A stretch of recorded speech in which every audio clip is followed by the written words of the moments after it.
Good morning and welcome to my hair. Welcome to Coffee Talk. For those of you who may be watching, this is your first Coffee Talk ever. You're welcome. It's just, I don't wash my hair but once a week, so it still has curl in it from casino night, which was Saturday. Today's Tuesday. Anyway. So when I was young, I used to torment my older sister. She needed help at school, and I didn't. She had a perfect body, and I did not. So I used to hit her where it hurt, which was her intellect, and she would hit me where it hurt, which was my weight. And we would basically torture each other. And my mother would be beside herself.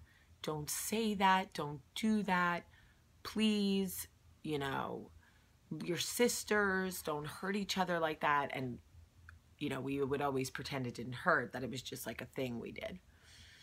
And then for those of you that read my post yesterday, when I was sitting with Max and Olivia, and he was going on and on about his aide and Miss Skinner, that he loves her and they're doing such a good job and having so much fun. And Olivia, so much like her mother, it's frightening, was like, yeah, I never needed that. I don't know why you need that. Just read like everyone else. And he was like when I tell you, it was as if he had heard the first time, like that going for reading, being pulled out for reading, was not special as he had been told. It was something to be ashamed of. So I instantly went into like mama bear mode and was so conflicted because I wanted to rip her face off.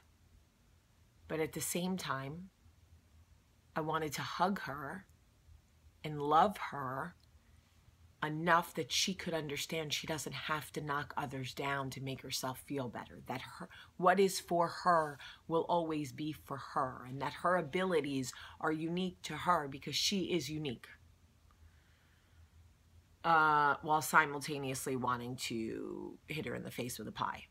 So anyway, it got me thinking about how many times in life we don't do things fast enough or well enough for other people's expectations, and it becomes a problem. How many times we meet people who are dating and continue to ask them, when are you getting engaged? When are you getting engaged? As opposed to letting them move at their own pace, find their own time. We put the shoulda, coulda, woulda on people. You should be engaged by now. You should be married by now. Why don't you have a baby yet? Why don't you have another baby yet? Why haven't you finished school? Why are you still living in your parents' house? Why do you need help for reading? Whatever. And perhaps if we didn't push each other so hard, there would be less long-term mistake. How many people are pressured into getting married? Nobody else has to live with your decisions. Nobody. So they can shoulda, coulda, would ya right into getting engaged. But guess what? They're not the one engaged. They can do the same thing to you into getting married. I don't care how long you've been dating. People go, well, if you've been dating for 5 years, why can't you just marry her? Why do we have such a hard time allowing people to move at their own pace? People grow at their own pace. They learn at their own pace. They heal at their own pace.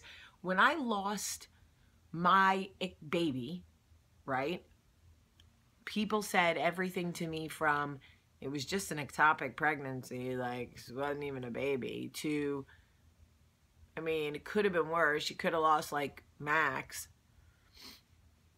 People were like, all right, Jamie, it's been 2 months. Stop crying. Okay.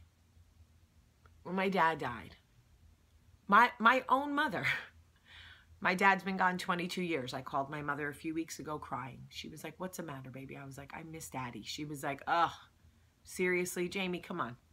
It's been 22 years. And I thought, I think I hate you right now. I think I hate you.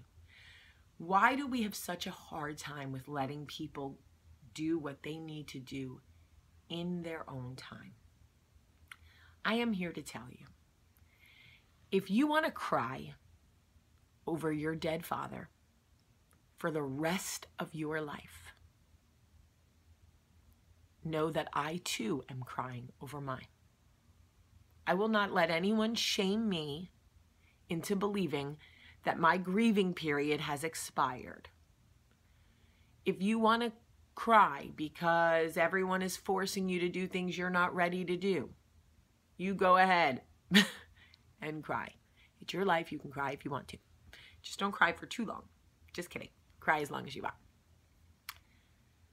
I think if we were a little bit more generous with our understanding of people trying to do it in a way that feels good for them, that is right for them, that is personal for them, as opposed to how we think it should go,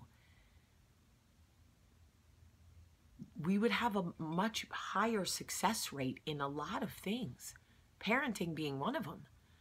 Pushing people to have kids before they're ready does not make better parents. People having babies when they're ready still doesn't make better parents. Parenting is so hard. Marriage is so hard. Like, legitimately. I cried over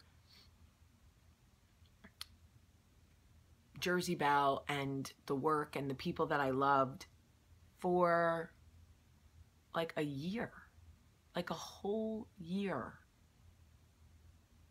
People were like, dude, who cares? I was like, I care. See, that's the thing.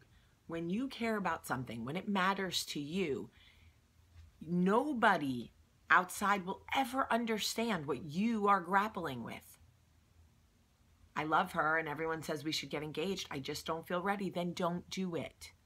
I love him and everyone keeps telling me to marry him, but I'm just not ready. Then don't do it. We love each other and things are going really well, but we're not ready to have a kid. Then don't do it. Don't move out of the apartment to buy a house if you're not ready. Don't stop leasing and buy a car if you're not ready. Don't do it. Everybody grows in life. They learn, they grow, they flourish at their own pace. Find your pacing, find what works for you, and go with it.